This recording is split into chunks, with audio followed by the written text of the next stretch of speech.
Forgot your Genie garage door keypad code? No worries. In this video, I'll show you how to reset 3 types of Genie keypads step by step. Let's get started. This is the Genie Intellicode keypad. To reset it, follow these steps. First, press the program button. Now press 6, then the up-down arrow button.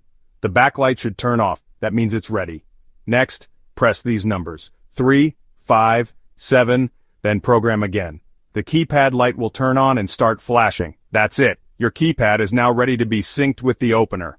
Next, here's how to reset this Genie keypad with the sliding cover.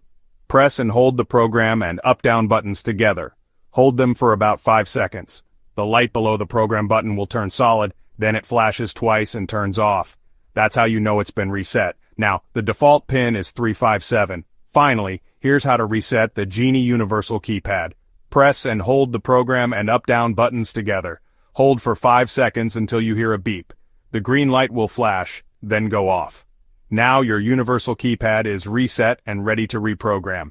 That's how you reset 3 different Genie keypads. If this helped, give the video a thumbs up and subscribe for more home tech tips.